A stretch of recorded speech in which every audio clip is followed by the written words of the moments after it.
Hello, everyone, and welcome to another edition of the weekly Let'sRun.com Track Talk podcast, where we talk about the latest developments from the last week in the world of running. And it's an Olympic year. It's early February, and man, oh man, are things heating up. So much to talk about. This week, we're going to talk about it all. It's a wide variety of things, from everything from the near world record in the pole vault yesterday to indoor 800 madness from Great Britain, half marathon madness from Japan, who has made the Mount Rushmore at the new Hayward Field and be featured on the 10-story tower. We may even stray from running and talk a little about Super Bowl. We had boots on the ground at the Iowa caucuses. I'm not sure if they even have the results yet. Actually, they do. We may talk about that. And of course, what would a Let'sRun.com podcast be if we didn't talk about the Vaporflies? This is Let'sRun.com co-founder Robert Johnson. I'm joined by Jonathan Galt this week. Only Jonathan. Yeah, where's Weldon at, Robert? Breaking development. Weldon, folks, is on his baby moon. Now, for those of you that aren't married or guys don't know what a baby moon is, it's kind of like a honeymoon. When your wife's pregnant, you go on a big trip, I guess, to rekindle that love because for 18 years, you won't have time for each other. You'll be focused on the child. So my days as the favored son in the family are soon to be coming to an end because I was the only one to produce a grandchild for my mother. That will soon be ending, but we will be back to being co-equals. Oh, it sounds like you need to give Clayton a brother or sister, and then you become the favored son again, Robert. That's a good point. That's a good point. Baby moon's a fascinating concept to me. Wouldn't it be better to go on a baby moon before his wife's actually pregnant? That way they can sort of she could be a little bit more active, have some alcohol. Like, I feel like now when your wife's already pregnant, that sort of limits some of the activities. Yeah, maybe the baby moon could be a new thing to create the baby. You go out and have a wild time. Alcohol certainly can help that. Robert, this is a $1 million idea right now. Baby moon, and then you get the conception somewhere on there. You have a fun trip to remember it by. You maybe name the baby after a landmark in the city. We need to start the podcast and patent this idea right now. Ladies, if you're listening, how is Jonathan Galt still single? These ideas are so brilliant. But guys, I did promise Jonathan we would not take Vaporflies until the very end of the podcast. So if you don't want to listen to it, if you're tired of the Vaporfly talk, we're putting that at the very end. And if you haven't listened, since our last weekly podcast, we generally record on a Wednesday, we've had 2 bonus podcasts. Last Friday, we recorded an emergency podcast with Shalea Kipp, the former 2012 Olympian from Colorado, NCAA champion. She's one of the lead researchers into the Vaporfly. She had some fascinating stuff. If you have not listened to that and you're into the shoe stuff, you have to listen to it. She talked about how when they started testing the shoes, they called them the magic. They were blown away. It's a must listen. And then a few days ago, we just released the podcast with Hoka NAZ elite coach Ben Rosario, and that's bringing us to our sponsor plug. This month is February. It's a special month. Not only is it leap year, so only once every 4 years do we have February 29th, but only once every 4 years do we have the U.S. Olympic Marathon Trials, and that is the greatest race in American distance running, in our opinion. And Hoka One is here to help us promote it. Thanks to a partnership with them, we're going to be featuring the Hoka athletes, the 17 Hoka athletes at the trials, from the contenders to the dreamers to the mountain men and women. We've got you covered. Last year, Hoka got us all excited about the ultra scene. This year, they've got us excited about something we're always excited about, the 2020 U.S. Olympic Marathon Trials. So check that out. We've got a number of articles and stuff on that up already on the website. But if you haven't listened to the podcast with Coach Rosario, he's got some interesting stuff. He talks about Galen Rupp's new coach. He talks about Jim Walmsley. And of course, he talks about his studs that he has coming up for the trials. So John, where do you want to begin this week, though? It's strange that I'm saying this, but I really want to begin with the men's pole vault from Dusseldorf, Germany, because this meet happened yesterday. It was the 3rd stop on the World Athletics World Indoor Tour, and there are some decent matchups on the track. Selman Barriga actually ran really fast. He clocked a 7:35 in the 3K, which is the fastest one over that distance for 5 years. Really impressive running there. But the highlight of the meet undoubtedly was the men's pole vault. And if you remember back to Doha, we had a great showdown between Mondo Duplantis and Sam Kendricks there, and Kendricks ended up winning it. This competition was also really good, but it was more about Mondo than a sort of back and forth. some of these bars, I mean, I saw videos on Twitter. He's just sailing over 580, 590, 595 with massive gaps. I mean, some of those vaults looked like they could have been world record vaults if the bar had been high enough. And I'm like, I got to find some sketchy stream of this thing to watch it. Like, the only way I think you could legally watch it in the US was with the Eurosport player, and that's not available unless you have a European IP address. So it's actually not legally available in the US, but I sort of was looking and I found a way to watch it somehow, and it was worth it because he did not break the world record. But after he cleared 6 meters and won the competition, he took 3 shots at 6.17 meters, which would have been broken Renaud Lavillonier's world record, which is the overall record, also set indoors in 2014. And the second attempt, Mondo, he had it. He sort of hit the bar with his leg coming up, but it didn't look like that was going to take it down. And he got his whole body over it, and then just as he's coming down, he hits it with his arm, and that is what cost him the world record. But it was just thrilling to watch. I mean, this guy, a year ago, he was a freshman in college. He's still only 20 years old. Really, he didn't even win the NCAA outdoor title last year. He got upset, but then he went out to get silver at Worlds. And I just watching that meet, I got excited. I'm like, this guy is going to break the world record sooner or later. It might even be this year. It was super exciting. Robert, did you see any of this competition? Any thoughts on our young pole vault phenom? I did not see it, but I did call you middle of the afternoon to see what you were working on, and you were like, "Oh my God, I'm watching this pole vault," and you were so excited. He wasn't even over 6 meters, but just how well he was jumping. You said, "Just FYI, I may be working on a pole vault world record story." So it was really interesting to me. John, nothing gets by you. I praise you every week, but nothing gets by you. You're viewed as a distance expert, but if something big in the field event world is going on, somehow your eyes see it, catch it. Very impressed. No, it was kind of exciting because, as good as he is, he didn't, win NCAA outdoors. And I guess it just reminds me nobody wins everything. But then I thought about this in the big picture. I'm like, God, this guy's so young.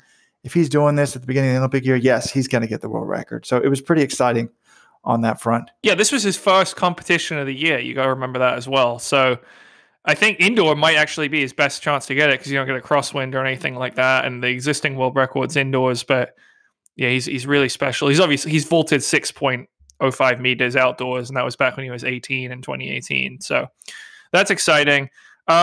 Speaking of a record that did go down, though, over the weekend, the men's DMR, Collegiate DMR, distance medley relay, University of Oregon. Wait, John. Let's stick here with this Dusseldorf meet. Okay. Well, I guess we could come back to it later. I do want to bring up something. No. Hit me. If you got a factoid, let's talk about Dusseldorf a little more. Well, 735 indoors is obviously very good. We're talking about Selman Barriga. This is the guy that, remember, ran 12:43 in 2018, ran 12:53 last year, got the silver at Worlds. So he's firing on all cylinders. But did you notice he was second place in that race? Yeah, it was getting at Wale, the steepler. This is not good news for Evan Jager, is where you're going, Robert. No, it's not. Not that the steeple doesn't have world-class athletes, but I think sometimes you don't have the very best flat runners in it. But this guy's running 7:36 indoors. I mean, coming into this race, the only PRs he had, he was 8:22 in 2016. He's only 19, though, so officially 19. 8:22 steeple, 2016. 8:12, 2017. 8:22, 2018. Last year he runs 8:05 and gets fourth at Worlds. But he opens up at 7:36. That's pretty scary. Remember all the other good guys we have. Lemaitre Gemma, who set the Ethiopian record last year to get silver behind Conseslus Kipruto. You've got Conseslus Kipruto himself. Even if he's like sort of 85%, he still manages to win these meets. So, but Evan Jager was back as well over the weekend, Robert. Yeah, he was. But it's just interesting. It's been much easier for the steeplers because we have always said, most U.S. distance runners trying to win a medal, they have to beat the Kenyans and the Ethiopians. And one reason why we have a better shot at the medals than we do the Diamond League circuit is they can only run 3 each in the Olympics or World Championships. But historically in the steeple, there's been no Ethiopians. Now there's a lot of good Ethiopians in the steeplechase. So I just think that makes it very hard for Jager.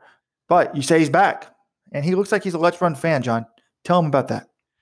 Yeah, so I was on his Instagram. I was sort of going through Instagram, and I saw he had a post the other day, and it was a picture of him with sort of a wry smile, and the caption said, "I'm back, baby." And I kind of thought, we've had Evan on the podcast, and we know he goes to Let's Run from time to time. Didn't know if he frequents the message boards or not, but Webb is back, baby is sort of a Let's Run running joke, and people use it for other runners from time to time. And I think I'd like to think Evan was using that sort of poking fun at that, and just sort of with a little a sheepish grin. But we're happy to see Evan Jager back on the track. It's been since August 2018 was his last race before last weekend. He goes out in Seattle at the University of Washington indoor track. He runs 3:56.50. He wins the mile, goes 1-2 with teammate Sean McGordy. Nothing special, but also like 3:56, your first race since August 2018. Not bad at all for February. I think that's a fine debut for Mr. Jager, and who knows if he'll race again indoors, but clearly he's pretty fit and hopefully getting fitter. No, I think it's significant, for him, because missing so much with injury, you just want to see that he's healthy. So it's February, it's an Olympic year. You want to be building towards Tokyo. Hopefully we have Tokyo and the coronavirus doesn't cancel it or postpone the Olympics. But, 3:56 and a dominant win, he won by 0.6 of a second. That was impressive. And folks, he wasn't the only Bowerman track athlete. Jerry Schumacher's athletes are known for hardly ever racing. But I guess they do like to race, John, when they do race sort of at obscure venues, indoor time trials. Remember when Lopez Lamont? Seattle's not an obscure venue. I mean, I kind of assumed most of them.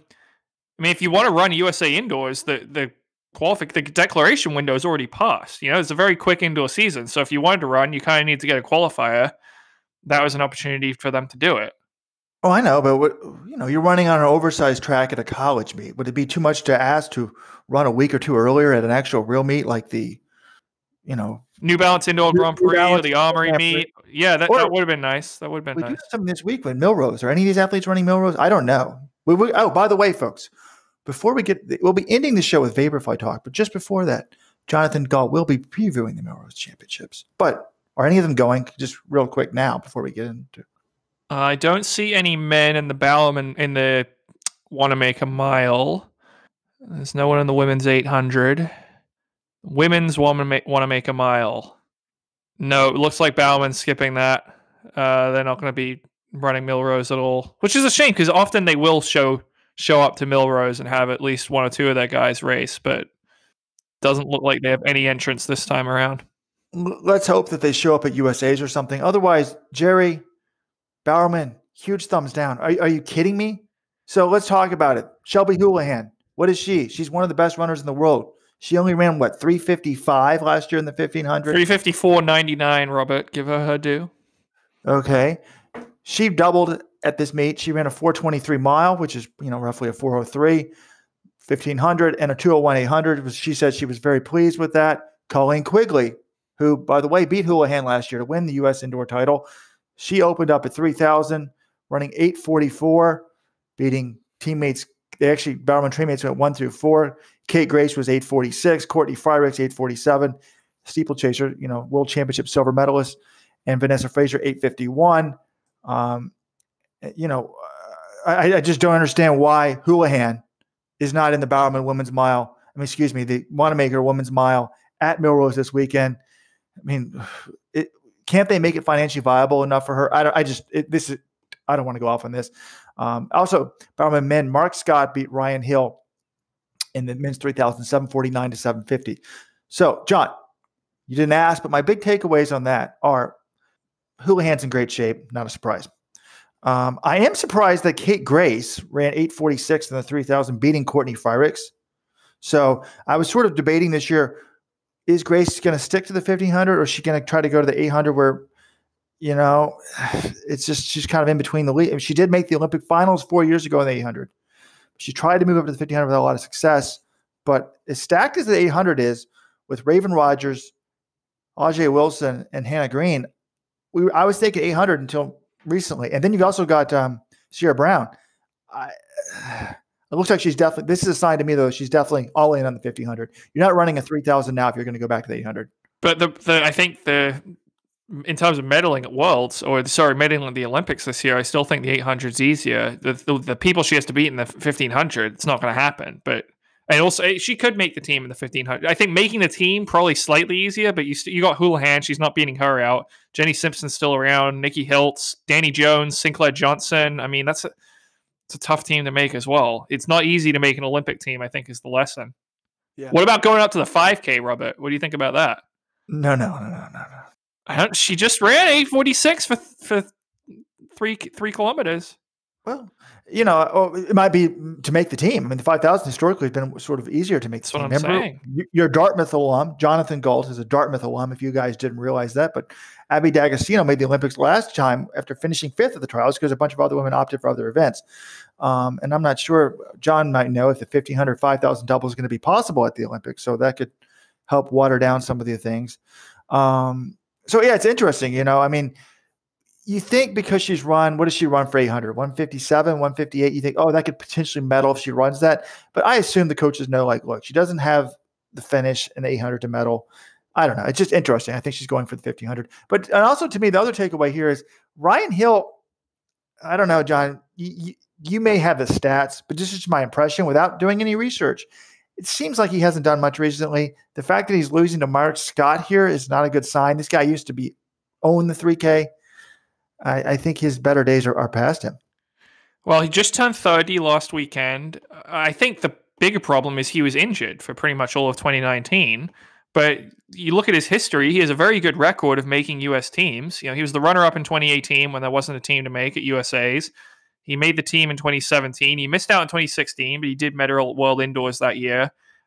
I mean, I think it's just more we kind of forget how good he is because he missed all of last year and he doesn't have sort of the outdoor medals or track record of, Mohamed or Evan Jager. But I would expect that, if he's healthy, he should be a contender for that 5K team.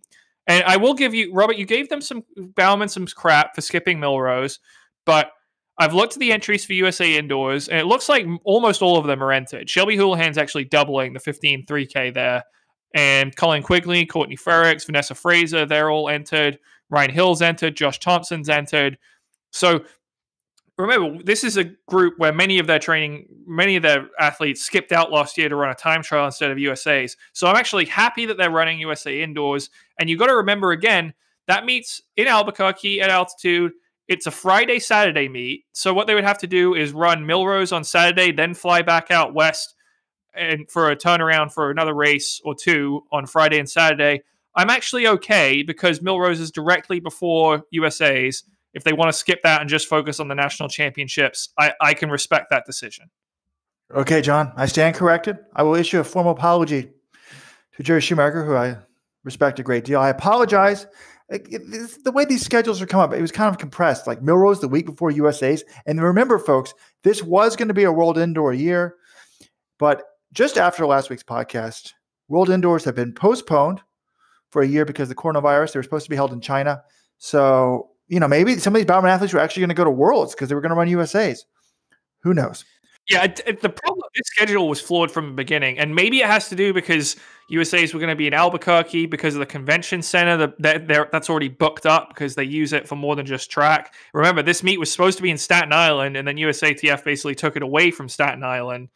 But I think a month between having USA Indoors on February 14th and 15th, when World Indoors aren't until a month later, just forcing the athletes to be ready that soon. That was stupid, but it's not really a problem now because there's no World Indoors. John, it is a problem. It is a problem because I didn't even really have a chance to go off on this because it ended up not meaning that much.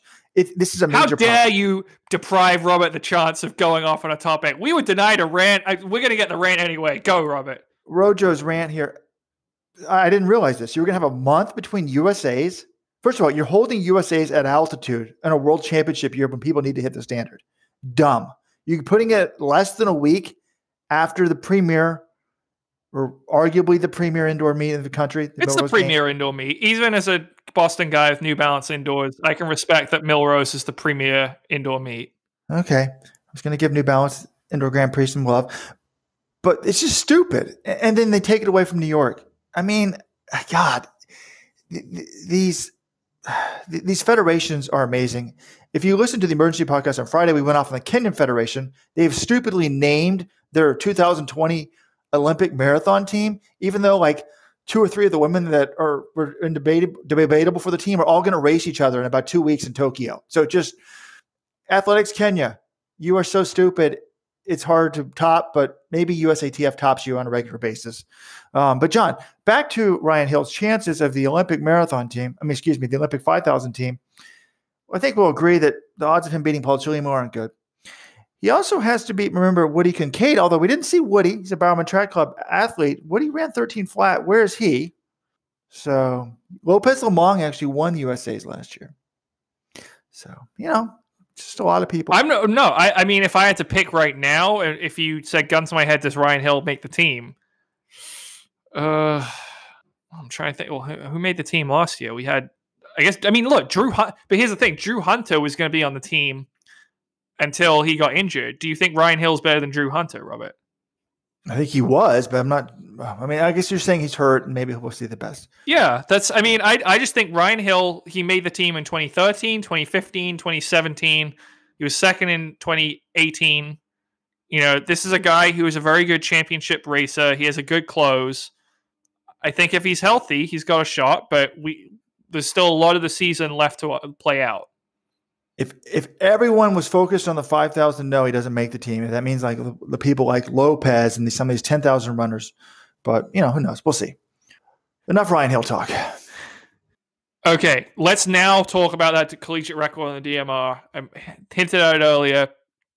Oregon breaks it, which, I didn't see this coming at all. I was just, it was a Friday night and getting ready for the Super Bowl. Then suddenly I see this tweet pop up that Oregon has broken the collegiate record in the DMR. I'm like, the Oregon men have done this? Like, who do they even have on that? I knew they have some sub-4 milers, but I didn't think they would have it, to put it together to break this record, which has stood for a long time. February of 2008 is when the collegiate record was set by the University of Texas. That was coached by Jason Vigilante, and you had on that team Kyle Miller, Denzel Fortson, and then Jacob Hernandez, who was an NCAA champion in the 800, and Leo Manzano, one of the best U.S. 1500 runners of his generation and, of all time, an Olympic silver medalist eventually. And he made the Olympics that year. And they ran 9:25.97. And then you've got Oregon running at this meet at the University of Arkansas, essentially soloing it, running 9:24.52. They took a second and a half off the record. James West led off 2:53.53, 1200. Jacob Miller, 400, 47.47. Charlie Hunter splits 148.08 on the 800. And then I think most surprising, Cupertia, 3:55.45 anchor leg. Cupertia, known to be a very, very good runner. He's run in the 1330s for 5K. He was 6th at NCAA Cross, but I don't think people expect, and I guess when you run in the 1330s, it's not a huge shock that you can run 3:55 running start for a 1600, but to solo it like that and to do it with the collegiate record on the line, I think it is really impressive run. So I didn't know if we knew he had quite those wheels. I think I have 2 takeaways. One, remarkable job, really impressive to do that all alone, to run such a time. 2, I don't think this necessarily guarantees that you're the NCAA favorite. Just because you run a really, really fast time, we've seen so many times it comes down to the anchor leg. And Cupertier, great guy. Does that mean he's going to anchor them if he's up against some stub miler like Yared Naguse of Notre Dame? I'm just not ready to crown them sort of the NCAA champions yet until we have NCAAs. But I think it's really interesting they put down a marker this early. Yes, and for those of you who may not be hardcore college track and field fans, the DMR is a 1200, and then what is it, 400, 800, 1600, so 4 legs. But no, first of all, those are some good takeaways, John. Not going to lie, but my 2 takeaways are different. My first thought was, I can't believe the record is that slow to begin with. The times don't seem that amazing to me. Go through the splits again, John. 2:53 for 1200, 47.47, 1:48.0, and 3:55.4. really the first three splits, I mean, 253 is not that unusual to see on a 1200. A 47 is nothing. A 148 with a running start. I mean, I had kids at Cornell that could do that. And, and then. Yeah, but that needs to be like your second or third best guy, Robert. Your second or third best mid D guy needs to be able to run 148. Well, yeah, you need two, studs. The problem is it's hard to get the 355 because normally they're not going for time. Right. And there aren't that many, you got to be a 357 miler to do that, and do that from the front alone is very impressive. So Cooper Tier, you get the major props. You gave them this record. There was no one near them, John? I mean, correct? They broke the collegiate record by a second and a half. So I don't remember. What was second place in this race? I didn't see exactly what second place. They were well clear. I mean, it wasn't. I think they had a gap by the end of the first by the 1200. I mean, you're saying like 253 is like nothing. It's not nothing. 253 is still pretty impressive. Like all these times indoors, not easy to hit. I do give them a lot of credit. But if you look at the all-time list of some of these other schools, number 3 on the list is Penn State, 926 from 2014. They didn't win NCAAs that year. Villanova, 927 from 2015. They didn't win NCAAs that year. Then number 5, Penn State from 2016, 927. They didn't win NCAAs that year. I think Oregon, it's going to be really interesting because they just ran by far. I mean, if they run 924 at NCAAs, they'll probably win, especially with it at altitude, they'll almost certainly win. But, a lot of people, they're not going to be running the same strategy at NCAAs that they do in a qualifying meet. Yes. So, 1, Cooper Tier, very impressive. Well, 1 was, I can't believe it's this slow. 2, Cooper Tier, very impressive. 3, John, you sound like an idiot there. If they run this meet at time at altitude, they would Okay, yeah, they would win. But in terms of winning, if you wanted to have that be a takeaway for me, of course, this doesn't mean they're going to win. It doesn't mean anything. There's a difference between running a fast mile in a time trial and then being able to shift gears and blow people away. If Notre Dame goes with the weak sauce that they did last year of keeping their guys fresh from the DMR with Jager Neguse, of course they're going to win that thing easly. Versus retroactive Rojo hot take here. No, I mean, but it's hard to say who's going to be fresh. But plus he's probably going to be running. Well, he's like a 749, 750, 3000. Oh, you can do the 3000. The easiest double is the 3000 DMR. That's a great double. Yeah. Have Tia run the anchor of the DMR and the 3K. Neguse, actually, that's what Neguse should do. If they really want to go all in, have him do the 3K at NCAA indoors. But first of all, I'm just realizing, and one of my other takeaways I haven't said here is, folks, Ben Thomas, the new Oregon coach. John always is a huge Andy Powell fan and loving Andy Powell. I'm not saying Andy Powell isn't a good coach, but can we just admit, John, will you finally admit that Ben Thomas is an amazing mid-distance coach? You're acting like I'm shitting on Ben Thomas. You are the person who didn't have any appreciation for Ben Thomas. You're like, who is this guy? And then once your friend tells you after they hired him, Ben Thomas is a really good coach, now you're all over him. I didn't have any appreciation. You're acting like I don't think this guy's good. About? Don't you remember 2 years ago in the NCAAs, they won the DMR, Virginia Tech. I've always had appreciation for him. And the story that you're referring to is I asked someone in the college coaching ranks, John refers to him or her as my friend. I didn't say that. I said, hey, are you going to try to look at the Virginia Tech job? And they said, are you crazy? I don't want to follow up the greatest middle distance coach in the NCAA. So I have these sources, the sources that know that Donovan Brazier is better than Grant Fisher. Boom. Sources that know that Ben Thomas is an incredible coach. And this is proven here. But I'm just realizing something right now, John. I was doing a little research. This props to Oregon. This was done on a legitimate track. This was done at Arkansas on a 200-meter bank track. Second place was 936 Texas, which is not going to get them into the show. So they win by like 12 seconds, almost 12 seconds, on a real legitimate track. I assumed this was done at Washington, which it was not. Oregon used to run the oversized. It's interesting to me. Oregon used to run the oversized track at the UW. Now that Andy Powell, the former Oregon coach, has gone to UW, are they skipping out on that meet and going to other places? Well, it's very interesting development because obviously Seattle's a much easier trip from Eugene than Fayetteville, but also, Robert, in the women's DMR in Seattle, the officials got it wrong. They had to rerun the DMR the next day because of I think improper handoff. So you didn't have that going on in Arkansas. Did they rerun it? I didn't know that. I did see that they blew. So I think it was on the 800. It's an oversized track, so it's like I think every lap is like 320 meters. Somehow they I lined think it's up. 307 meters. I think it's Somehow they handed off, I think, between the 8 and the 16. I think the 800-meter runners only ran one lap, so they only ran like 300 meters. Like, wouldn't you know not to I guess if the miler's there, I don't the know. guy's there, what are you going to do? Blow by them? And you're going to have to hand it off at some point. I will say, finding the exchange zones for a 307-meter track on a DMR has got to be a huge pain in the ass, and I wouldn't want that job. So I can kind of understand how a mistake would be made, but that's kind of unfortunate. You would think, and we used to, back when I was coaching at Cornell, John, let me pat myself on the back. We repeatedly were breaking over Ivy League records. I broke the Ivy League distance. Well, I was out there running the 4,000-meter DMR. Used to drive the women's coach nuts when I would say I did this. My beloved team, my beloved Cornell runners, we broke the Ivy League record back-to-back years. We broke the Ivy League DMR record with a B team. Well, not with a B team, but not even with my best miler. He warmed up, said, I'm hurt. And we put another guy on the ankle leg. But that was on the oversized track at DMR. And you pretty much just, tell, but it's like their only time there. But they kind of know, like, okay, you're going to be standing right here.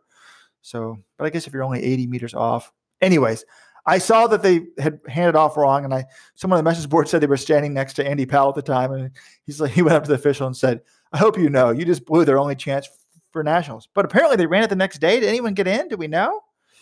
Yeah, so they ran it the next day, and times look really good, actually. BYU runs 10:53.95, which they say is a Dempsey record. So that's the fastest time ever on the Washington track. And then University of Washington ran 10:56, which is the number 2 time in school history and almost assuredly an NCAA qualifier, according to the Washington website. So they did really well, and I'm glad that those two teams, I don't know, I can't speak for every school in the race, but I'm glad those two teams were still able to get it done. Very impressive, John. Very impressive. Moving on. Yeah, let's move on. Let's do some road racing. You ready to talk road racing in Japan, Robert? Oh, yes, I am, because that'll allow me to sneak in some my talk before I'm allowed to talk about it officially at the end of the podcast. Of course. All right. Well, let's. I know there was a fast half marathon in Marugami. Let's actually start though with the marathon, the Beppu Oita marathon, because there's a very neat story that was highlighted by Brett Lahner of Japan Running News, who does a great job covering all the running action in Japan. And Robert, have you heard about Yuya Yoshida? Yes, I am. I'm all about him. Very familiar with this story. Yeah, crazy story. So this is a guy, he's essentially a spare on his college team until his senior year. And then he comes in. Yeah, I think by spare, that meant like he had never. So the big race in Japan is the Hakone or Hakone Ekiden. Hakone Ekiden. It's on January 2nd and January 3rd every year. It has existed since 1920. So this was the 100th year anniversary, I guess. Might not be the 100th year. Probably stopped a few times for the wars. But he had never made their team, I don't think, for the Hakone Ekiden. So there's 10 legs. So he was never theoretically in the top 10 on his college team until this year. Yeah. And then he runs and he goes out and he crushed the course record, according to Brett Lahner, on Hakone's 4th stage, helps his school, Ayama Gakuin University, to the overall win. And then a month later, runs his marathon debut in 2:08:30. I mean, could you imagine if an American kid does this? He comes out, isn't even on his team's top 7, helps them win NCAAs, and then a month later runs a 2:08:30 marathon. I mean, we'd have like a black page. Let's run. The forums will be crashing. It's totally amazing. So big congrats there to Yuya Yoshida. And you missed part of the best part about the story was after the Hakone Ekiden, he had said at the time, this is it. This is my last race. Like he said he was done with running. I guess someone convinced him, hey, buddy, you might want to try but to hop in a marathon a month later. So he was actually, not only that, in this race, he got the lead at the 39-kilometer mark. Now, it ended up being won by Moroccan in 2:08:01. So he kind of last 3K didn't quite have it. But it's the second fastest debut ever by a Japanese athlete. It's the second fastest collegiate time by ever a Japanese athlete. So to me, it shows that the Japanese are made for the marathon, but very impressive by this guy. B, he's now apparently not so sure that he's not going to run post-collegiately. But see, John, we've got to. I'm still saying you got to add a minute and a half, 2 minutes to this. Do you even know what shoes he was wearing, Robert? I'm assuming it was the Vaporflies. Do we know for sure? John, it's like I don't even need. I always say I don't even need to drug test some of these guys. I know some of them are. I can tell you, like that person's on drugs. That guy's on the Vaporflies. I will pay $500 if he was not in the Vaporflies to someone who can send me. Oh, no shit. Did I say 500? Okay, I'm gonna drop it down. You said $500. That's almost two pairs of Vaporflies right there. Okay. No, you drop it down. Yeah, I won't hold you to that. Drop it down. I will pay I will buy you someone a brand new pair of the Nike Vaporflies next percents if they can prove to me that he was not wearing some sort of Nike Vaporfly technology in that race. All right. The other story coming out of that race, Beppu Oita, Robert, is Yoshida was the 100th Japanese man to break 2:10 in the marathon. And actually 2 other guys did it for the first time in that race. So Japan now has 102. That stat also courtesy of Brett Lana. Robert, how many Americans do you think have broken 2:10 in the marathon? I think I may have seen the tweet. I think it's just around 11. No, you're shortchanging the U.S. a little bit. 21. But still lagging. No, and I often annually in my week that was. By the way, folks, if you haven't been to the actual homepage, please go to letsrun.com on a daily basis. We're getting half a penny of revenue from you every page you look at. But the week that was, our weekly written recap is back after its winter hiatus. And normally at least once a year, I compare U.S. distance running to Japanese distance running and show you how much more depth there is at the marathon in Japan. So it doesn't surprise me. But that's part of the problem about the Vaporflies is these sub 210s are going to be so common now. Again, you're going to have to add 2 minutes to these times, I think. So it's going to kill these historical perspectives and what it means. But hey, as long as in the back of our head we think add 2 minutes to it, it'll be okay. Okay, yeah, Robert's telling you to visit the website. I would say, if you're feeling generous, why not rate and review the Let'sRun.com podcast? Give us 5 stars, add some sort of comment or review, share it to your friends, get the word out. If you like this and you want other people to have some joy in their life, why not spread it to them? You don't need to, we don't need to limit giving to the holiday season, people. Okay, so let's wait, John. Not only should they rate and review, but really the best thing is they should tell their running buddies about the podcast. Word of mouth is the best way to get listeners. And also, you can always tip Jonathan Galt in the tip jar. I think there's at the bottom of the podcast or somewhere you can find it. I don't really know how it works, but we've been getting more and more tips. John, I think you got another $50 tip. I got a $20 tip last week, and I got to shout out the person who gave it to me. I believe it was David. Thank you very much to David for a $20 tip. And how about, if anyone else is feeling generous, wouldn't be opposed to you donating. But biggest thing is for you guys to spread the word about the podcast to your friends, family, anyone who likes running. So, John, I'm also looking at the tip thing here. Did get a $1 tip from one of my former Cornell runners. Now, I don't want to say his name. $1 may be viewed as cheap, but hey, he's giving more than most of you. So I'll take $1. I appreciate anything. I'm happy to. $1 recurring though ends up being a lot better, John. Right? Yeah. Recurring one. How about $1 a month? Is that's really great. But let's people don't want to hear about my tips. People want to hear about running talk, Robert. So let's give it to them. Marugame half marathon in Japan. National records galore. We had Brett Robinson. It was actually a great race. If you watched the final few kilometers, really close battle between several guys.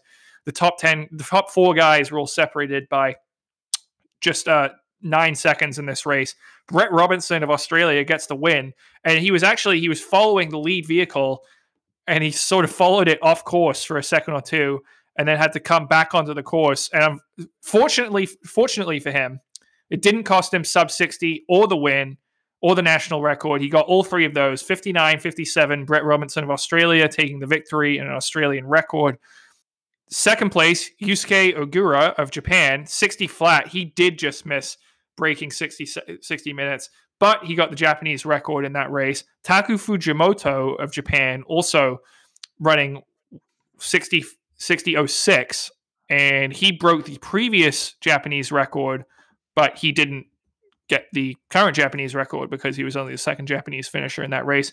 And then third place, Callum Hawkins. I do feel a little bit bad for Callum. He's becoming sort of Mr. Near Miss in a lot of these races. He was 60.01. He ran 60 flat this race in 2017. He's also been fourth in the last 2 World Championships and was leading the Commonwealth Games marathon with about a mile or 2 to go in 2018 and ended up passing out due to the heat. So he's someone who has been very close in a lot of these things, still hasn't broken 60, still hasn't gotten that World Championship medal, maybe the Olympics this year for him. But it's 60.01, still a really good run for him and a really exciting race up front on the men's side. Yeah, John. I mean, and then for the women, you've got Helele Johannes. Did you mention that women? No, I didn't mention the women. You can give us the women's recap. 3 national records. Helele Johannes, Namibia, 68.10. She got the win. 68.35 for Kun Son Cho of South Korea. 68.35. Their national record was over 70. 70.06 going in. So a minute and a half off that. And then Canada, the national record there has fallen 3 times in like a month, just over a month.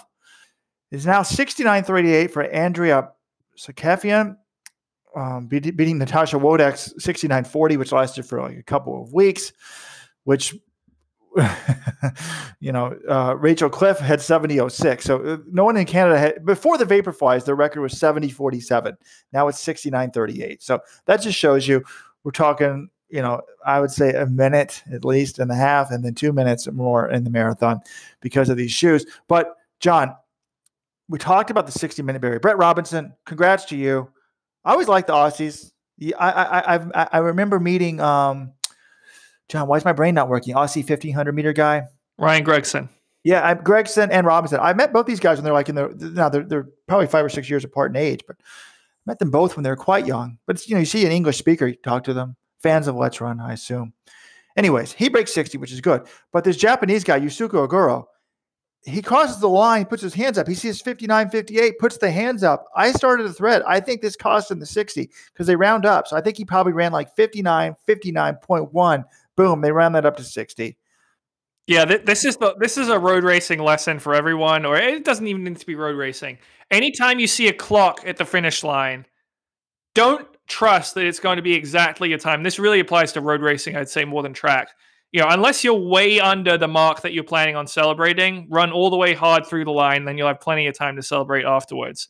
But come on, but with modern technology, why are we rounding these times up? If this guy runs 59, 59.1, give him the sub 60. Well, yeah, Robert, what about Nick Wade, right? Didn't he run 359.998 or something when he was running for you, and that didn't count as a sub 4? It was not for me. It was for my successor, Cornell Zeb Lang, the year after I left. Yeah, but one of my old Cornell runners ran 359.998, but that at least is over 0.5. I can see why you'd round that up. But anyways, so five national records fall in this one race. Kind of crazy. One thing, I won't go off in the favorite place. I promise you, John, till the end of the podcast. All right, good. Let's move on then. How about Gemma Rickey, Great Britain? I don't think anyone saw this coming. She trains under Andy Young, so she's training partners with Laura Muir and Gabriella Debus-Stafford. She comes out in Glasgow, runs 1:57.91. Not only is it a British indoor record, it's a 4-second PR, indoors or outdoors, and it's the fastest time indoors since 2006. I mean, Robert, let's be honest. Did you know who Gemma Rickey was before last weekend? John, you're stealing my question. Did you know who she was? You're the one that's British. And so answer the question. Yes, I did. I knew that she was in that training group. I didn't expect her to run 1:57, but I knew that I knew who she was. Well, this is interesting about who we know and don't know. Generally, we're very much into the collegiate scene. The college scene in the U.S. is an amazing talent development pool. People can say whatever they want. It's amazing. It's amazing that people didn't really know who she was. You also dodged my question, Robert. You never said if you knew her or not. If you silence speaks volumes. Probably no. If you asked me the name, I would have said British runner, I assume. I would not have known that she was 21. Gemma Rickey is a very British name. Can we let's put that on the record? She had already run 2:01 and 4:02 flat. She ran Worlds last year at age 21. But the problem was you had to run like 4 minutes to make the final. So she went out in the heats there. So if you're going out in the heats in the pro circuit, you're not really being noticed. But 4:01, I mean, she's better than any of the NCAA runners who I'm very high on, John. Sinclair Johnson of the United States and Jessica Hull. Jessica Hull of Jessica Australia. Hull ran 4:01 last year as well and made the semifinals at Worlds. Yes, but Jessica Hull was already a big name when she was running 4:09, 4:08 in the States, runs 4:05. I mean, running 4:05, she's on national TV in the United States. She's a big name running 5. This girl was significantly faster than that at the time. So we didn't know who she was really. But John, this is such a crazy story. She's already accomplished. She's already focusing more on the 1500. But she's run 2:01. She skips at that level to skip not just the 2 flats, not just the 159s, but also the 158 in one race. Like where your dreams become reality. This is the segment. Gemma, Rickey, enjoy it because you're never going to – I mean, God, if she ran another PR like that, she'd probably have the world record. So crazy. And if you watch the video, we have it on the week that was. I have the final lap. It looks like she's sprinting and she just blows by Laura Muir. She's closing like 28. Very impressive. Well, Robert, very impressive. We're going to get to the full Millrose preview in a minute, but let's just preview this right now, the women's mile, because it suddenly got a lot more interesting. Gemma Rickey is running the Wanamaker Mile. She's coming to Millrose and running that race. You've also got in that race Sinclair Johnson in her professional debut, the NCAA champion from Oklahoma State. You've got Gabriella DeBuse Stafford, who ran 3:56 in the World Championship final last year, who is Rickey's training partner.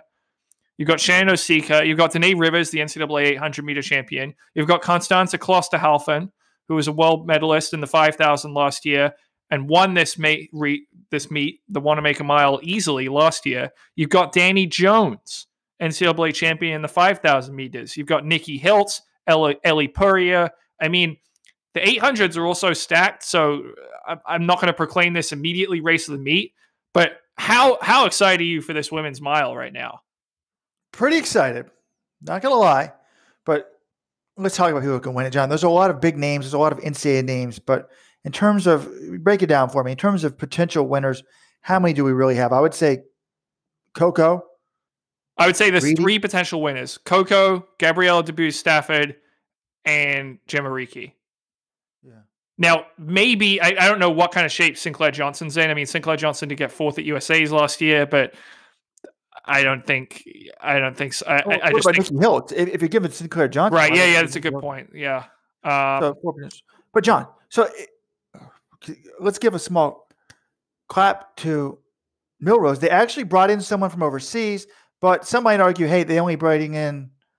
Yeah, there's still no Africans in the race, but yes, it is. I don't want to say it's a racial thing. I mean, I don't necessarily, I mean, they have minorities from the United States, but the lack of Africans that run the Wanamaker Mile every year and the Millrose, the Fifth Avenue Mile is amazing. Like they just never come over. Would it be too much to bring in Beatrice Chepkoech, the world record holder in the steeplechase? She did run. We're talking about the Dusseldorf meet. The other distance event that we did not talk about yesterday was the women's 1500. Beatrice Chepkoech won it in 4:02 flat. So she's in shape. She would be a nice addition. But, hey. I'm still excited. Yes. Would the race be better with Beatrice Chepkoech? Yeah, but it would be better with like Faith Kipyegon and Savannah Son and all these other women as well. So you can't always get everything you want. Let's go. All right, let's go to Ann Arbor, Michigan. Robert, we have another Mary Kane sighting. We have an Allyson Felix. Allyson Felix, I'm kind of shocked that she ran this race in Ann Arbor. Presumably, she didn't get any appearance fees or anything like she will at Millrose. But she runs a 60. It's her first indoor race since 2016. Runs 7:35, which is her slowest indoor time since 2005. But she also just hasn't really run. This is only her 3rd indoor season that she's run since then. And she did win the race. She's running Millrose this weekend, also in the 60. And then Mary Kane ran a 4:42 mile. Finished 6th in that race. Any takeaways from those results? Yes. One, while that's not good for Felix, I mean, she wouldn't even make the NCAA meet with that time. She'd be 24th in the NCAA right now. I think it's a good sign that she is just competing, trying to get the rust off. Not going to wait until, I think last year she didn't compete until July. 2, I don't know.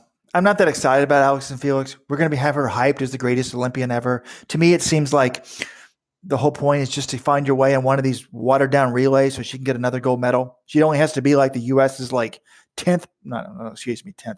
How about she could probably be like the U.S.'s 6th or 8th best 400 meter runner and still win a gold medal at some level because she could run the prelim round. Oh no, think about this. If you're like her, the 8th best 400 runner, okay, let's say the top 6 all run the heats and or finals of the 4x4, and then maybe the next 2 from that run the final of the mixed gender relay. Maybe if you're the 10th best runner, you run the prelims of the mixed gender relay to get them in the final. I mean, she doesn't have to be that good to get another Olympic gold, assuming they're either going to win the 4x4 or the mixed gender 4x4. That's what I'm saying, folks. If you know what we're talking about, they're going to have the 4x4 at the Olympics, the men's and women's, and they're going to have a mixed gender where there's 2 men and 2 women. But they also run prelims. And if you run a leg on the prelim, you also get a gold medal. So just give her the gold medal now. I don't think she's going to be a factor in an individual win. I would love to be proven wrong, but hey. So anyway. I'm not writing her off in an individual event because she was coming back from a very difficult pregnancy last year. She is a fantastic, 400 runner. She was the silver medalist in Rio in 2016. I obviously know she's older. She's now 34 years old. But I think if she's healthy and gets a full season of training, she could make the team in the individual 400. Is she going to beat Salwa Nasser or Shawnee Miller-Weibo? Absolutely not. But I think it's going to be interesting to see her actually fight to make the team, whereas usually at the trials we know she's on the team. Yeah, it'll be interesting. But as for Mary Cain, it was interesting to see that result. One, nothing really changed. It reminded me that she is a good runner. I mean, 4:42 is a really good collegiate time, but it's just so far from being world class in terms of what you need in terms of making the Olympics and stuff like that. That it's, I don't know. I don't think she'll be a factor this year. I don't think she'll be in the trials. But I guess. Actually 4:42 should be right around where Allyson Felix is in NCAA. Should be like 24th. Yeah, the 4:42 doesn't really change my thinking on her very much based on what we already saw from her race at the Armory. I don't think we need to spend any more time on Mary Cain. We've talked about her plenty. How about this though, Robert? So let's give a little quick Super Bowl talk real fast. I'm sure you watched. Actually, you said you didn't even watch that much of the Super Bowl. Do you have any comments or hot takes coming out of the Super Bowl? Well, I watched a decent amount of it. I just didn't get to watch it all in its entirety because my son was being tried to be put to bed. Did Clayton watch the halftime show with J-Lo and Shakira? Oh my God, he was fascinated by it. I have a 2-year-old. We have a huge projector. He stood up and was like watching these people dance and was like dancing. He kind of likes to try to dance. He loved it. He loved it. There's been criticism, Robert, that it's not family friendly, but you allowed your son. What do you mean? No, he loved it. He thought it was great. See people dancing, having fun, enjoying life. I mean, it's natural for a child to dance. So he liked that, but then I basically missed the third quarter because I tried to get him to go to bed. And then I looked at my phone and I was so pissed. I got irate at ESPN. Like they're giving me, I look at my phone, I'm taping the game. I look down at my phone and it's like entering the fourth quarter, the 49ers are up by 10 points. And that's on you, Robert. You got to know, you got to turn your alerts on silent or something, or mute your notifications. I did turn them off at that point. So then I turned on the game. I wanted Kansas City to win, but I don't know. I'm not really thrilled now. Now we have to hear about how good Patrick Mahomes is. And I wanted Shanahan to lose. I think I said this on the podcast. Maybe I didn't admit it. I don't like it when people younger than me are like excelling at a really high level. It makes me feel old. Like, God damn it. If Shanahan can win a Super Bowl at 30-something, maybe I should be coaching the goddamn Super Bowl. So, but now I think it's pile on like what an idiot he is. He probably should have run on like the 2nd and 5 with about 5 minutes left. I also thought he should have run in 2nd down with about 156 left. But anyways, 156 left. They were down. They were chasing the game, Robert. You can't. They had 3 timeouts. They were on the other team's 48-yard line. I realized they were having trouble passing on 3rd and long. So running 2nd and 6, you get 3rd and 2 or 3. It's easy to pick up. I think it's pretty. I don't think you can have that much fault with the way he called the game. And that 2nd and 5 you mentioned, he had Kittle and he had Samuel open in the flat, and they got pressure and Chris Jones batted the ball down. I mean, I think it was a good play. They just sometimes the defense comes up and makes a play. I don't think you can fault them that much. You got to get the first downs. You can't run the clock without getting a first down. Yeah. It's just 1 or 2 plays in these games. Like a bunch, this better than anyone. As a New England Patriots fan, this better. There's several Super Bowls the Patriots probably should have won, like the one against the damn David Tyree's undefeated season catch against the Giants, and some you should have lost that you did win, like the Seattle game. So You make the big plays, you win the game. John, we don't want to break. No, nobody wants to hear us talk about the Super Bowl. They want to hear you talk about Tyreek Hill. That's why I know you brought this up. Right. Yes, this is why I brought it up. So Tyreek Hill, who caught the big pass in the Super Bowl, the 3rd and 15, to sort of key the comeback. Tell the non-US listeners who he is. He's a wide receiver. He's fast as hell. Yeah, Tyreek Hill is a wide receiver. So, yeah, the fastest players in the NFL are usually wide receivers and defensive backs, who are the guys who defend the wide receivers. And Tyreek Hill actually was a very good sprinter in high school. He ran 20.14, which is the number 3 time all time by an American high schooler in the 200 meters. I mean, that's outstanding. He made the NCAA meet when he ran 1 year of NCAA track at Oklahoma State in 2014. He finished 5th in the indoor 200. He hasn't raced since then, but the big news coming out of Media Week, because, for non-American fans, the Super Bowl, the whole week is just hype, and all American sports writers descend on Miami or on the site of the Super Bowl and just come up with storylines and everything, because they have to be filing new stuff every day. And one of the things Tyreek Hill said is that he wants to try out for the Olympic team this summer. And he didn't actually use the phrase Olympic trials, which was kind of strange. I think he called it the Olympic tryouts or something like that. It was like, I don't know exactly if he knows how the sport works, because he's been in the NFL for a few years now, but he does know his own limitations, because he says he wants to try out for the team and he's serious about it. But he also said he needs to drop about 20 pounds, because he's now about 195. And when he was sprinting in high school, he was around 170. And he's 5'10". So 5'10", 190, for a sprinter, he just said, look, I'm carrying too much weight. I need to get down. And I don't think he didn't come out and say he's going to make the team. He said he wants to try out for it. And then you see on Twitter, you have these videos circulating showing how Tyreek Hill would have done in the Olympic 200-meter final in 2016. And they had this line, and they're like, oh, yeah, he would have done great. He would have been in the medals. It's like, well, yeah, you're assuming he could have run his personal best in the Olympic final after 3 rounds. Like, there's just so many different assumptions going into this. What I do think, though, is most of the time when track and field, when NFL players say they're going to run track, or they think they could make the Olympic team or do something like that, most of them are just full of shit, because the guys in track and field are faster. And especially because the guys in track and field have been training for it for several years. Tyreek Hill is a guy who, if he had just focused on track and field coming out of high school, you could see him making a world championship or an Olympic team with his talent. But the big question is, he hasn't been focusing on sprinting for several years. Okay, John. How can he do? How much sprint speed does he still have left over? Robert, do you think he makes the trials? Do you think he makes the team? Where does his journey end here? John, what do you call it when someone has a monologue? Let me interrupt your monologue here. That was quite some long Yeah, talk. Sorry. I got to be more concise there. Anyways, I'm very excited about this. He is a world-class sprinter. 20.14 in high school. Do people realize, like Noah Lyles, remember he was a big deal 4 years ago? He got 4th in the Olympic trials in the 200. He ran 20 point. His best win legal time that year was 20:09. So this guy was basically as good as Noah Lyles in high school. So, yes, I think he makes the trials easily if he wants to do it. He needs to start training now. Hopefully he has like 1 week off to enjoy the Super Bowl and get going, folks.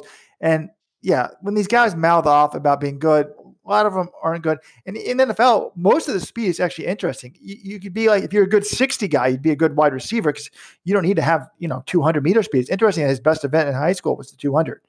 And it just shows you, though, that how important his speed is. Probably the biggest play in the Super Bowl it was like 3rd and 15. They're down by 10 points. They're screwed. This guy's wide open 40 yards down the field, because the other team's safety was scared to death. It was amazing. So I think he definitely makes the trials. I think he could make the team. But not if who's he going to be training with?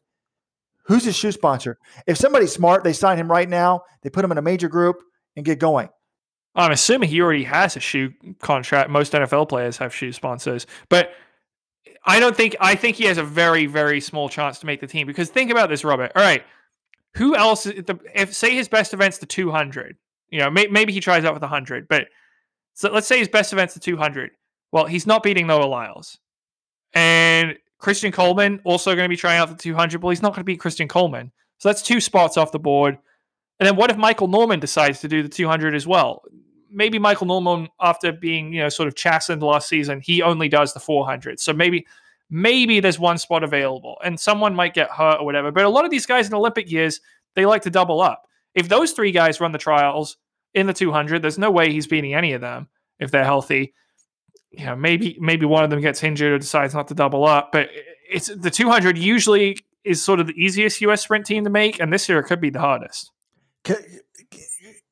So people are saying on the internet, John, that he would have medaled because he ran a 20, whatever it was. Can someone remind me? Remember one year there was, after the year, it was like 2001 Worlds, a time over 10 seconds won the men's 100. That was when Kim Collins won. Yeah.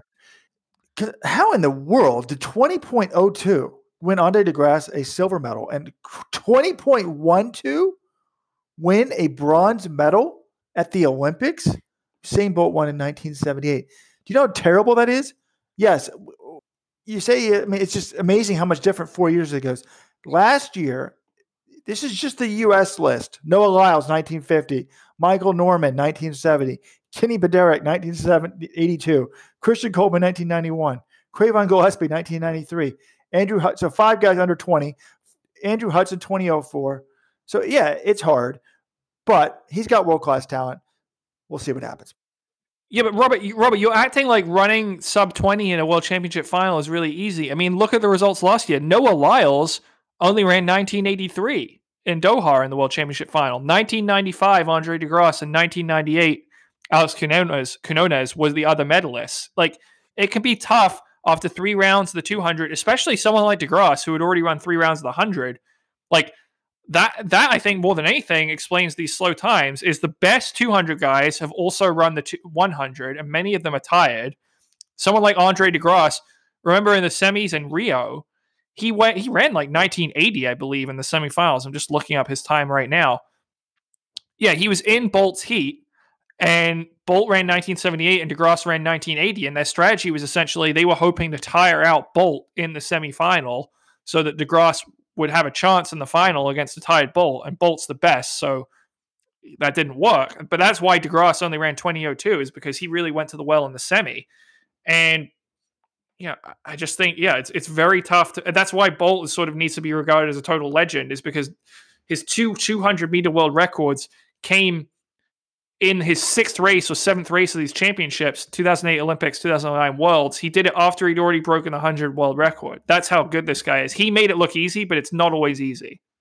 Yeah. And it would be surprising, that if in 4 months he could make an Olympic team, considering these other guys have been training for 4 years. So it'd be shocking if he could get back to his high school times, to be honest. But hey, all the more power to him.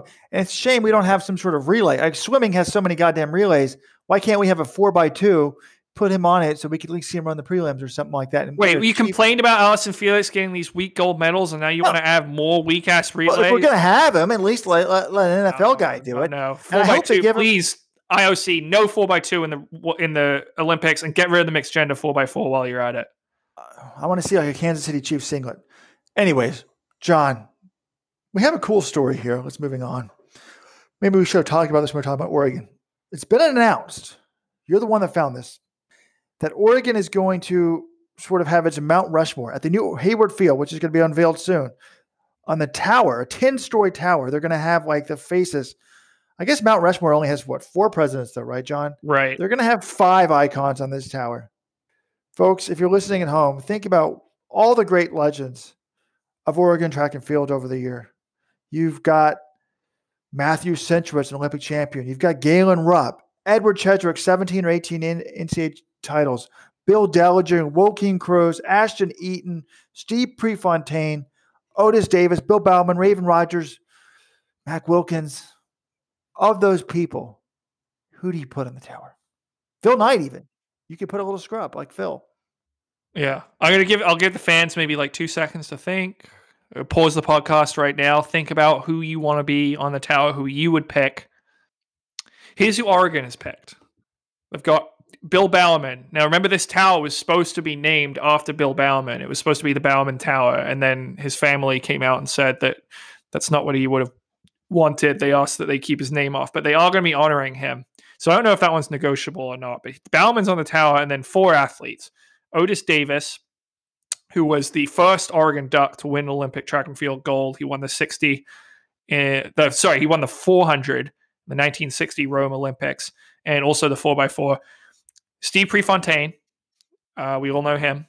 Ashton Eaton, former world record holder in the decathlon. Still sounds a little weird to be saying former world record holder with Ashton Eaton, but two-time Olympic gold medalist. Some would argue the greatest decathlete of all time, certainly in the conversation. And Raven Rodgers, who won 5 NCAA 800 titles and anchored Oregon to the legendary Triple Crown 2017. She came from behind to deliver the 4x4 victory, the team title, and the cross-country indoor-outdoor sweep in 2016-17 at Haywood Field.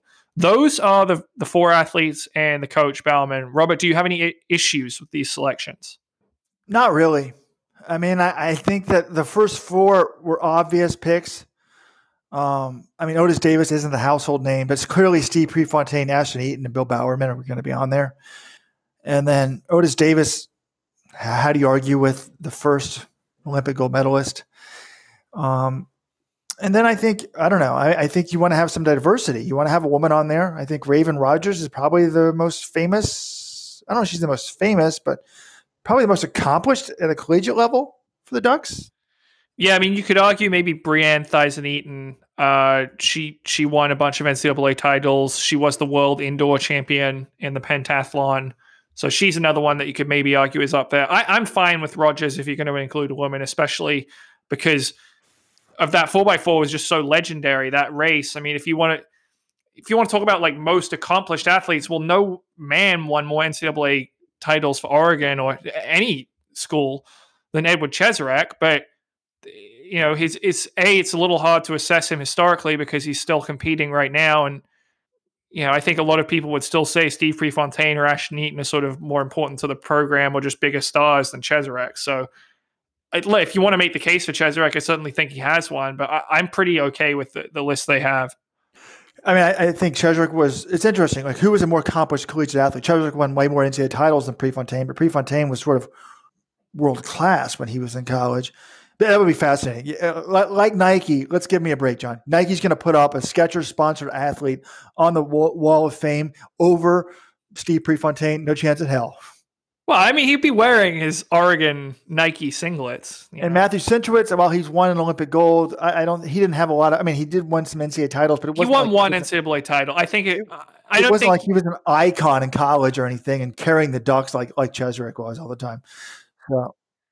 Yeah, no, I think Centro is as great as he's been as a professional. I think probably shouldn't be on this tower unless you're going to expand it. Obviously, he's an Oregon legend, but his most legendary accomplishment was Olympic gold. And we didn't mention Salazar. I mean, obviously, they're not going to put Salazar on there right now. Yeah, well, Galen Rupp, Robert, you're not going to fight for Galen Rupp. He had one of the best years maybe ever by an Oregon Duck, 2008, 2009. No, because if they put Galen Rupp on there, then they're totally going to be accused of being racist over Cheserek. Yeah, that's fair. No, I think that, these people, no one's going to come out and say, wow, no one's going to argue Bowerman. No one's going to argue against Otis Davis or Steve Prefontaine, Ashton Eaton, Raven Rodgers. I don't think anyone's going to say, wow, this person really shouldn't be on there. And I think that's probably the sign that they did something right. If they did put Rupp on there, how funny would it be if they used that picture of him standing on the start line pointing to the stands? Much made fun of picture. Anyways. It's ridiculous. I mean, the person would have to be a Let'sRun.com poster, which would be stupid. Actually, all right, speaking of Rupp, can't believe it's taken us, hour and 12 minutes to talk about this. We need to fire up the klaxon or the emergency breaking news sound effect, something like that, Robert. Galen Rupp is racing this weekend. He's going to do the Sprouts Mesa Half Marathon in Mesa, Arizona. Remember, he has not finished a race since October 2018, the Chicago Marathon. He dropped out of Chicago last fall. I mean, I don't really know if there's anything else to say about it. He's going to run a race. I guess how he does is going to be important, because if he runs something like 61 or something easy, actually, we need some boots on the ground to tell us if he looks relaxed or anything like that. Or someone with a live feed of this needs to sort of stream it and let us know how his running form looks. But I'm going to say if he runs anything under about 62 minutes, I'll assume he's fine and back. But what do you expect, or what do you want to see out of Rupp to show him he's ready, Robert? What am I expecting to see, John? What would be good? Yeah, what would concern you, and what do you think you would see, and you'd be like, fine, he's fine. It's at Mesa. It's like 1,300 feet elevation. That's not going to affect anything, right? So Mesa's pretty low. I want to be blown away by this. 60, anything over 62 would very much concern me.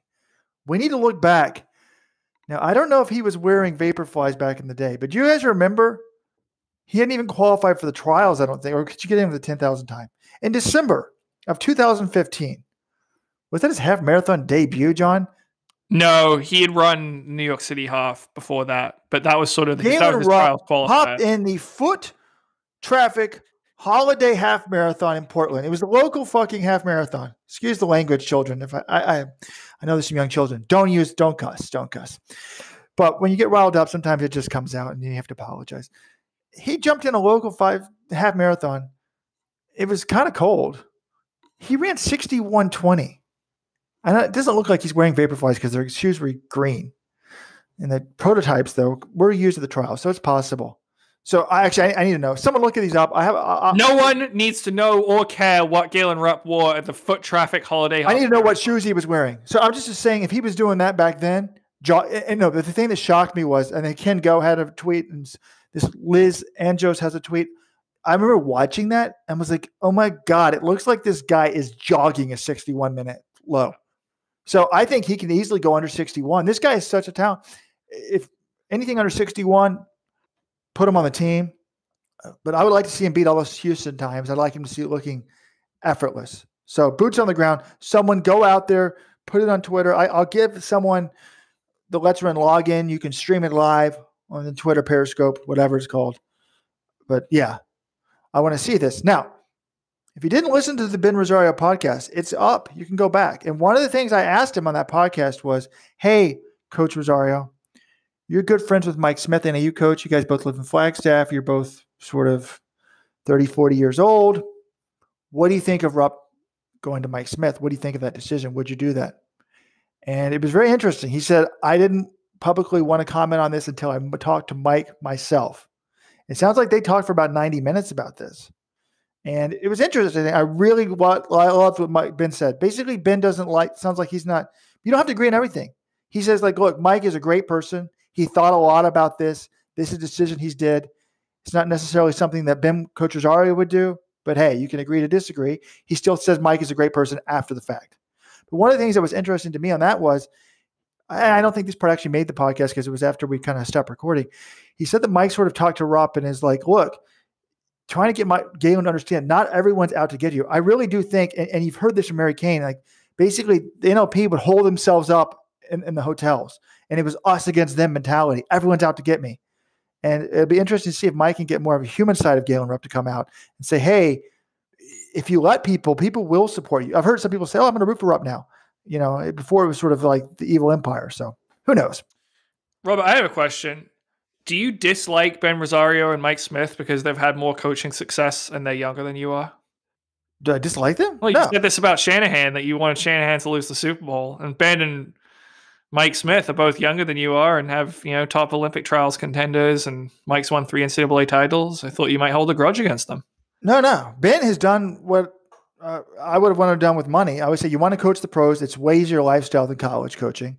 And you want to get a shoe company sponsor, you coach the pros, live in Flagstaff. It's fantastic. I mean, he's living the dream. And he's always been a big fan of Let's Run. So anyone's a big fan of Let's Run, I like. And Mike, hey, I didn't win an NCAA title. I didn't come close. I'll admit that. But also I didn't inherit an NCAA title team. So I think Mike is great. The way he is, I don't know. I feel like the best college coaches, I don't want to say they psychologically control these people, but they try to create a sort of a mystery about themselves. The way he talks kind of reminds me a little bit of Lanana. It's like there's this guru mentality to it. He is kind of a guru. Like some of the things he says and the way he carries himself, it's there's an air of mystery in there. They're doing it partially on effect for purpose. And I didn't want to be like that, but it is successful.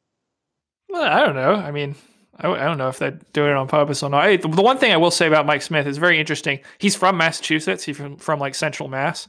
He doesn't talk like anyone. His accent just doesn't sound like it's from Central Mass at all. Like when I first met him, I was like, where the hell is this guy from? And it's just, that needs to be like an article or like a deep dive on Mike Smith's accent or like his manner of speaking, because it's so different. Are you jealous of Mike Smith because your accent is unlike anyone from Boston or anyone from England because you've lived in both places? This is really about you. Don't turn this on me, John. Wow, yeah, you got me, Robert. It's a great sense of personal insecurity. Yeah. No, it's actually amazing though. When we lived in Flagstaff, we were excited when AU would be like make the podium. Mike Smith now, like if they don't win the Nationals, it's a disappointment. That's how good he's been. So it's really an amazing job. So no, it doesn't bother me running because I feel like this may be arrogant. I feel like if you gave me the talent, I could coach anyone, and I feel like a good coach can coach. That is arrogant. Yes. Yeah. So yes, give me and John Kellogg the same talent they have, baby. Look at Alberto Salazar. What was he doing when he was coaching the Mike Donnellys and the Chad Johnsons of the world? Nothing. And then he started getting Mo Farah, Safan Hassan. Oh my God, what a great coach! Part of being a college coach is recruiting, Robert. That's basically as big a part, actually. Well, right. But when you've got the altitude and stuff, it's easier to recruit. When you're recruiting at the 6th most prestigious Ivy League school and you're recruiting kids that want to go to prestigious school, it's kind of hard to get the top kids. Wait, hold on. 6th most prestigious. What's your ranking of prestige of the Ivy League schools? Are you putting Dartmouth lower than Cornell? Putting the hype, Harvard, Yale, Princeton first. Okay, that's fair. Up top. And then I love Dartmouth. I would personally send my child to Dartmouth over any of their Ivies. But Brown is clearly below Cornell. I put Penn below, but I don't know if everybody else would. They do have the business school there. The Columbia's in the city. Columbia. You think Columbia is at the bottom? No, I put it below Cornell. Okay, so I love Cornell. Cornell's a great place. Yeah. All great schools. I know. I don't want to rank them either, but I just don't think Dartmouth shouldn't be 8th. I'm just saying that. No, Brown would clearly be anyone's 8th. I think a lot of people would put Cornell 8th, Robert. No way. What do you mean, no way? Cornell is like world famous in the sciences. What is Brown famous for? Brown is famous for not even giving out grades. Emma Watson. She was famous before she went to Brown. That's true. All right. Before we piss off all our Ivy League listeners, let's move on. We got a great meet at Millrose this weekend, Robert. I'm going to be there, boots on the ground. It's going to be fantastic. I think we should run through some of the elite races real quick before we get to your shoe rant. So let's start at the top. I'll just read off some of the... all right, let's start with this one. Men's 800 meters. This, I think, could be the race of the day. Mark English of Ireland. I'm not going to read off everyone in the field, but here's the big showdown. Bryce Hoppel, Donovan Brazier, Isaiah Harris, and you've also got Brandon Kidder, who made the semis at Worlds last year, and Eric Sawinski. This is going to be great because Harris, Hoppel, and Brazier, those are 3 of the 4 guys, I think, with a real chance to make the Olympic team this summer. Clayton Murphy's not in there. He's racing at Camel City this weekend. I think you got to think Brazier. It's amazing. Brazier, he's run Millrose. This is his 4th Millrose. He's never won there. But you got to think this is the year he's going to win. And this could be, how close can he get to the world record? He looked incredibly easy running 1:14 last week in Boston for 600. World record's 1:42.67. I don't think that's going to fall, but I think we could see him in the 1:43s maybe. He's ahead of where he was last year. And remember, he barely did any training until sort of January 1st last year because he was still recovering from injury. This year, he has not had that issue. Doesn't look like Michael Ceruni's entered. Initially, he was supposed to be coming to run this meet. I was going to interrupt. Where's Ceruni? Yeah, he's not on the start list, so I'm assuming he's scratched. Are all Africans banned from this race officially from the meet? No, remember Ceruni was, I think they announced him, but he's no longer entered. He beat Brazier last year to run 1:43. I'm not as good as Donovan Brazier is. I'm not convinced that Michael Ceruni or what's Emmanuel Career, they might be bigger talents. So if you gave them the same resources and kept them healthy, it would be interesting to see those guys. So I was really looking forward to that. Disappointed he's not there. Brazier's going to win this thing. It'd be interesting to me to see who wins between Hoppel and Harris, because that could be a battle for 3rd at the Olympic trials. Well, Hoppel, let's put some respect on Hoppel's name right here. He was 4th at the World Championships last year, Robert. And Hoppel, he looked really good last week, 2 weeks ago, beating Jake Whiteman at New Balance Indoors. Isaiah Harris did win the 800 at the Armory, but he only ran 1:48. It wasn't quite as impressive. I would say Hoppel convincingly should be the pick for second. I'm kind of interested to see how close he gets to Brazier. But yeah, that's going to be, there's a lot of talent in that race. That'll be interesting. All right, women's 3K, you have Wayne Kaladi, the NCAA cross country champion, Alicia Monson, who won at this meet last year, ran really impressively. Ali Ostrander's in there. Taylor Werner's in there. She's not running attached for Arkansas, but mostly collegiates in there. That one should be decent. You got a great shot put showdown. Joe Kovacs and Ryan Krauser. I mean, remember how good they were last year at the World Championships, how great that race was. So that's going to be fun. Men's 3,000, Paul Tanui, the Olympic silver medalist in the 10,000. He's in there. Hassan Mead, Edwin Kurgart, the NCAA cross champion, Justin Knight, Hillary Bohr, Isaac Yorks, Jordan Guzman, Joe Klecker, the NCAA cross country runner-up, and then Nico Young of Newbury Park High School in California, the NXN champion. He is going for not only the high school indoor record, but the U.S. under-20 indoor record, 7:56 by Chris Derrick. Any shot, he gets that, Robert. Easily, 7:56. I don't even think of that as that impressive of a time. I can't believe that's a high school record. Nico will get the record. I'm pleased to just say I've been making jokes about no Africans allowed. Paul Tanui, glad to see he's running it. It's good. All right, I'm not going to say easily because that's a really tough record, but I think the pace up front will be fast enough. The question is it too fast? If they're running in like mid 740s and they have to solo like a 7:55, that could be tough, but if the winning time's like 7:47 or 7:48 and Nico can sort of hang on the back of the lead pack, I think that's interesting. Do you think are you a fan of him racing a really fast race like this, 2 months after NXN? Some people were complaining like he ran NXN, now he's coming back and running Millrose 2 months later, and should he have a longer break? I mean, do I think it's smart from a long-term standpoint strategically? No, but if he's excited about it, I mean, maybe he's not a pro star. Maybe he's not like, let him have it. If he wants to have his moment in the sun, let him have it. I mean, they're motivated. It's hard to stop these athletes like Tui and him from doing it. But when it doesn't go well, it's easy to criticize. And one thing I was just thinking, John, I always criticize these pros for going pro early, in college, like Isaiah Harris. I'm like, why can't he come back to the NCAAs? It's probably a good thing that he went pro early, because imagine if he stayed in college last year, Bryce Hoppel would have won everything. And people would have lined up to pay Bryce, and why would they want to pay like the NCAA runner-up? Strike when the iron's hot, man. He won NCAAs, and then he knew his value was the highest then, and he went pro. I don't blame him at all. There's not a lot of money on offer in track and field. If you're someone like Drew Hunter and you get a big pro offer coming out of high school, take it.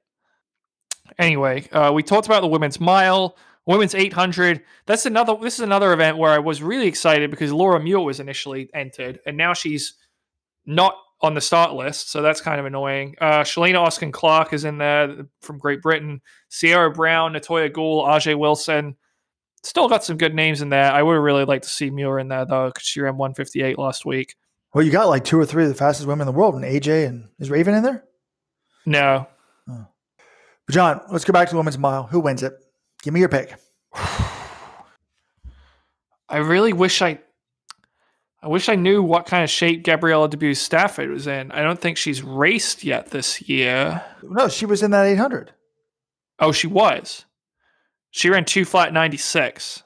Oh, man. So she kind of got smoked by Gemma Rickey. But she's better at 1,500 than Rickey. Oh, and then there's Coco in there as well. I'm going to say Debus-Stafford. Debus-Stafford was the best in the 1,500 last year of all these women. It wasn't even particularly close. So she's run 3:56. I'm going to say her, but who knows? It's fascinating, right? Rickey. I mean, is Rickey going to be the new thing? Is she like a 3:56 girl? I mean, I'm going to go with Rickey, but I'm really excited about that race now. Yeah, no, that one's going to be good. And then we'll end it with the Wanamaker Mile on the men's side. Great field as usual. Ollie Hoare, NCAA champion in the 1,500 in 2018. Eric Jenkins, he's a former Wanamaker champ. Ben Blankenship, Olympic finalist. Robert Domanic, Robbie Andrews, Sam Prakel, Jordy Beamish, the NCAA champ from Northern Arizona. Nick Willis, Chris O'Hare. They had a good battle at New Balance Indoors 2 weeks ago. But the clear favorite in my mind, Philip Ingebrigtsen of Norway. He was the World Championship bronze medalist in 2017. He just ran 3:36 in Dusseldorf for 1,500 on Tuesday. I think you're going to have to bring something special to beat that guy. He is clearly, to me, the man to beat in the Wanamaker Mile. Yeah, and what you didn't mention was he won that race in Dusseldorf. So, be interesting. Nick Willis, as much as he's done 2 Olympic medals, he's never won the Wanamaker Mile. He'd love to do it, but Ingebrigtsen for the win there. Okay, John, am I finally allowed to talk about the Vaporflies? Robert, you have my permission.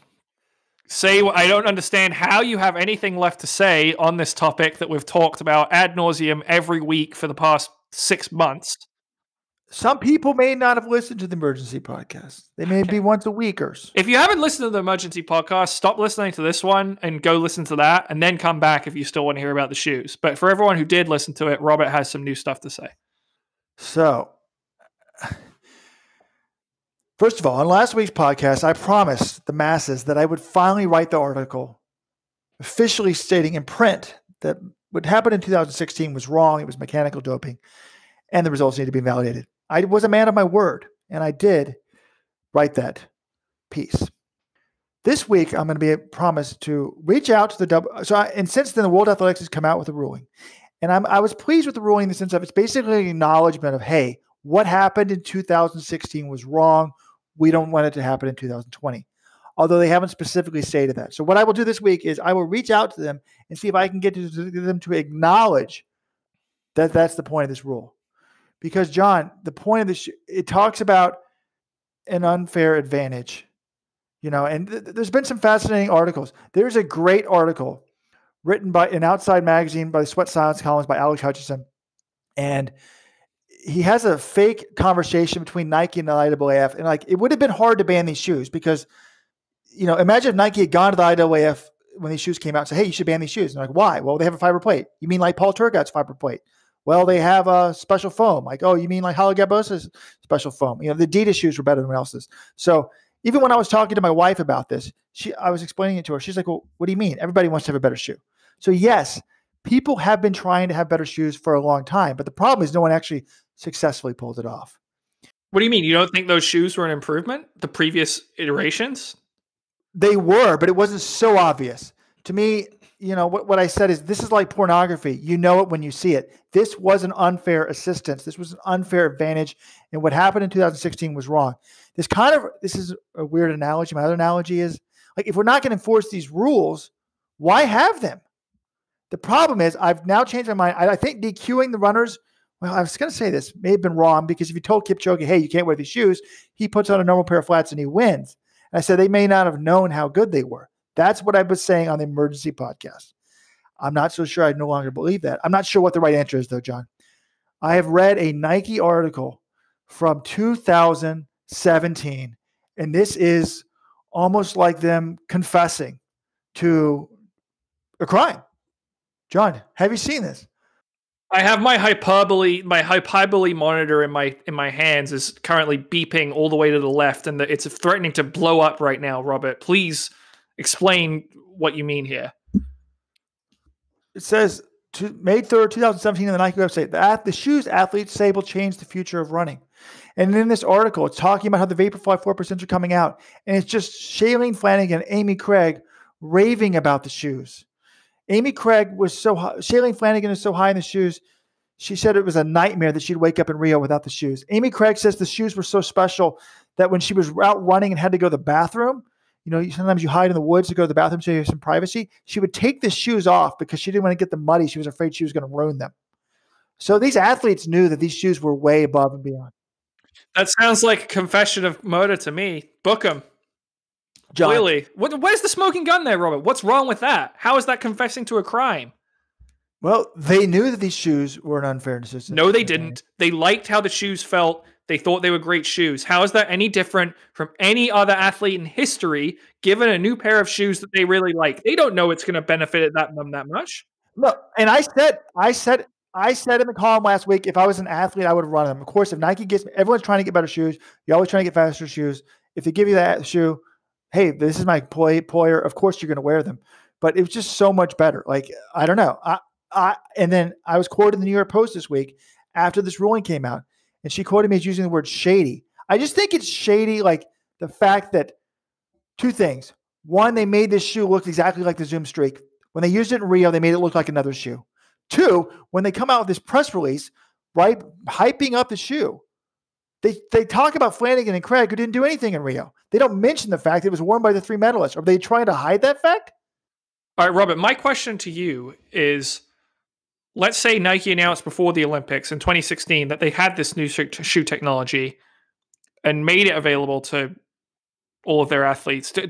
What changes? Do the athletes from the other shoe companies suddenly start wearing Vaporflies in the Olympic marathon? I'm not sure that does anything. I guess one of your big points is they're very secretive about this release, but if they weren't secretive about it, what do you think changes at the Olympic marathon or the Olympic trials marathon? Well, that's a very good point, John. I mean, in the sense of, like, first of all, I don't think people would have believed it. I mean, I think even Shelby Houlihan, that's part of that other podcast, like, they were investigating the lab and they couldn't believe it. It was like the magic shoes. It was just amazing. These shoes were so much better. Like, everyone's been trying. Oh yes, everyone. Adidas. There's a great article in the Irish Times, and I'll link to these in the show notes, about how John Tracy in the '84 Olympics had a special pair of shoes. I mean, people have been trying to do this for years, so maybe people wouldn't have worn them, but it doesn't make it right. Like, the point of the Olympics is not to see who has the best pair of shoes on. So, like, it says unfair assistance and advantage. And yes, that rule was written so poorly. It was just, written there. As Jeff Burns told me when I talked to him last week, he said that rule was written as a loophole so that, you could violate it. But it's like, why are we going to have these? It reminds me of, like, border control in some ways, John. Like, why have a border if you're not going to enforce it? Why have a rule about unfair assistance or advantage if you're not going to enforce it? So they probably wouldn't have worn it. Some of these shoe companies wouldn't let them out. But one interesting thing is, John, in the podcast last week, in the emergency podcast, Shelby Houlihan says, even right now, she says these shoe companies need to be testing their own shoes in a lab. And if they're not good enough, she thinks that you need to let your athletes wear the Vaporflies in the trials this year and in the Olympics. And, I think that, John, looking back, I just want an acknowledgement from the IAAF, an official acknowledgement of, hey, we don't just maybe Nike didn't really do anything wrong except for making them look like somebody else's shoes. If they just said, hey, it's a new shoe, it's super good, that would have been better for me. So we know potentially that it was the shoes.